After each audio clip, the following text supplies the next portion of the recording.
Hello guys, आपका स्वागत है एक और नए वीडियो में। इस वीडियो में हम थोड़ा बात करेंगे निफ्टी एंड बैंक निफ्टी का और आने वाले वीक में क्या मूवमेंट रह सकता है और क्या एनालिसिस या प्रिडिक्शन रह सकता है उसके बीच में उसके बारे में हम थोड़ा चर्चा करेंगे। ठीक है, सबसे पहली बात तो ये निफ्टी के बारे में।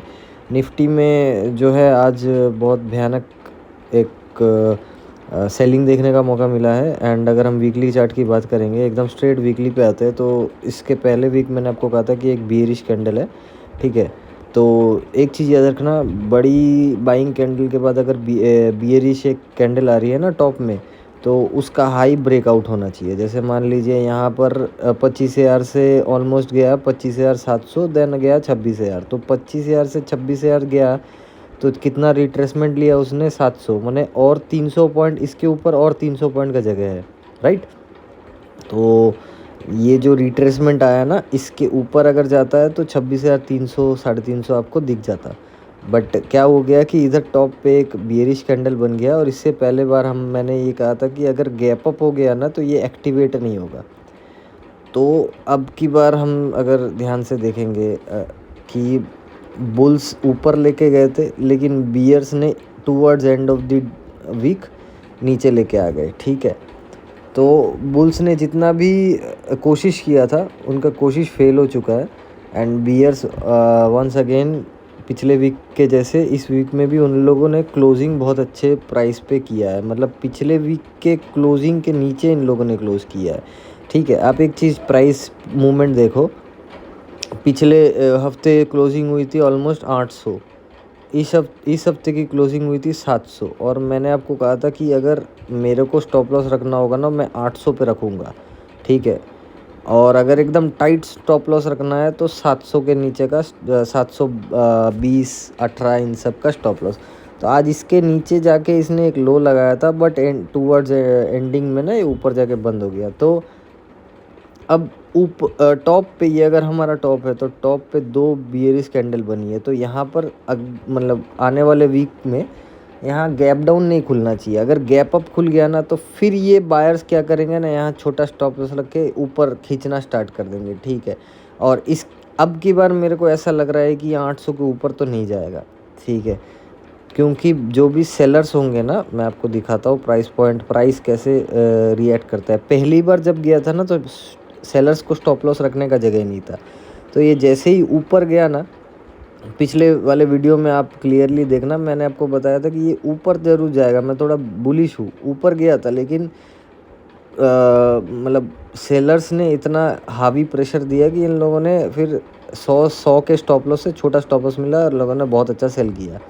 अब क्या होगा ना, अब की बार अगर गैप अप खुलता है ना तो यहाँ पर 900 के स्टॉप लॉस से ये लोग वापस सेल करना स्टार्ट करेंगे, एंड ये एक नया लो के लिए ट्राई करेंगे। ठीक है, तो ये जो लेवल निकल के आ रहा है ये करीब करीब 850 840 का लेवल आ रहा है। तो 800 850 के ऊपर मुझे नहीं लगता है कि सेलर्स जाने का मौका देंगे। अगर हम डेली के चार्ट में देखें कि 800 850 में क्या है, तो ऑलमोस्ट ये जो प्राइस का जो यहाँ जो एक छोटा मिनी ब्रेकडाउन हुआ है ना इधर पे 850 यहाँ पर, इसके ऊपर ये लोग जाने नहीं देंगे। बट यहाँ एक फ्रेश प्राइस एक्शन बनेगा। वन मोर थिंग, आपको एक इंटरेस्टिंग चीज़ दिखाना चाहता हूँ मैं।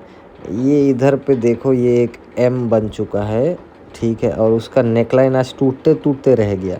ठीक है, 700 के नीचे क्वांटिटी की बात की थी मैंने बहुत दिन पहले से। 700 के नीचे क्वांटिटी होगा, 800 का स्टॉप लॉस लगा के 700 के नीचे क्वांटिटी किया जाएगा। 800 क्यों? इसका नेकलाइन है। अगर मैं कैंडल के बॉडी टू बॉडी बोलूँ तो एक इसका नेकलाइन टूट चुका है।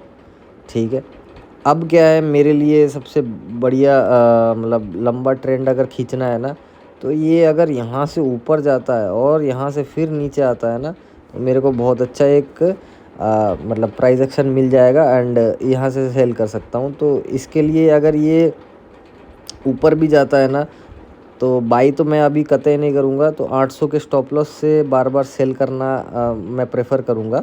ठीक है, अब बहुत बारी क्या होता है, ये लोग ना यहाँ 700 तक लेके आएंगे फिर घुमा देंगे। तो मैं हैप्पी हूँ कि अगर 700 तक आ जाता है, अगर यहाँ गैप डाउन खुला, अगर ऊपर गया 700 से फिर रीटेस्ट करके नीचे आता है ना, तो इस बार मैं ये गैप जो पड़ा हुआ है ना 300 350 पे, इस गैप के लिए मैं जाना प्रेफर करूँगा।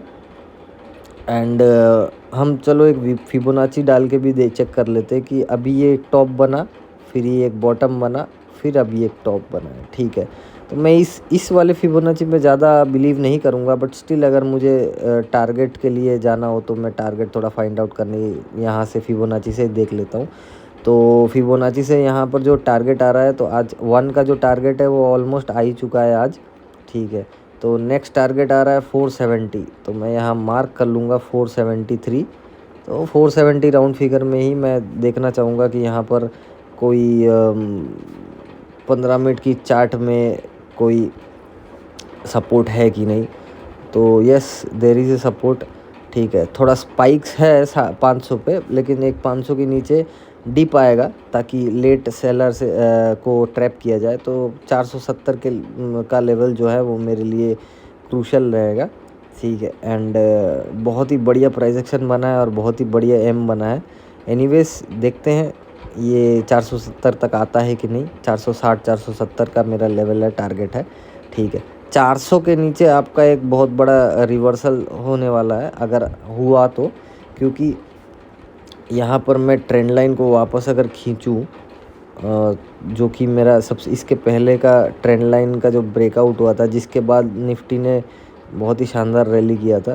तो ये जो 400 का लेवल है ना, मैंने कहा था कि 400 के ऊपर बहुत बड़ी कैंडल आएगी, इसके बारे में मैंने पहले डिस्कस किया था। तो अभी 400 पे अगर आता है, ये थोड़ा स्ट्रेच करके ये यहाँ से 300 350 से वापस अगर घूमता है ना, तो एक नया हाई के लिए जाएंगे। अब और 26,300 रुकेगा नहीं, मुझे लगता है इस बार तोड़ के निकल जाएगा।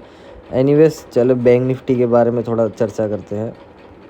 अब बैंक निफ्टी में मैं ये लाइन हटा देता हूँ, ये कुछ मेरे पर्सनल एनालिसिस थे। सो एनीवेज, तो बैंक निफ्टी में भी सेम हुआ है। पिछले एक बियरिश कैंडल के बीच में इनसाइड कैंडल हुआ है, तो ये और भी ज़बरदस्त है। निफ्टी से ज़्यादा बैंक निफ्टी बढ़िया लग रहा है, क्योंकि ये बियरिश कैंडल के नीचे अब क्या है, स्टॉप लॉस यहाँ पर 900 के स्टॉप लॉस से बार बार सेल कर सकते हैं। तो बैंक निफ्टी 650 के नीचे ये लो जो है ना, 450 या 500 ये लो के नीचे ना ये रुकेगा नहीं, फिर ये बैंक निफ्टी नीचे आने का कोशिश करेगा, ठीक है। And to be honest, bank Nifty ने ना एम इनिशिएट नहीं किया है। आप देखो बॉडी टू बॉडी ना ये गेम कर दिया इन लोगों ने, ठीक है।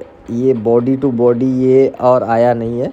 तो 699 700 इसका भी लेवल आ रहा है 700, और निफ्टी का भी 700 है।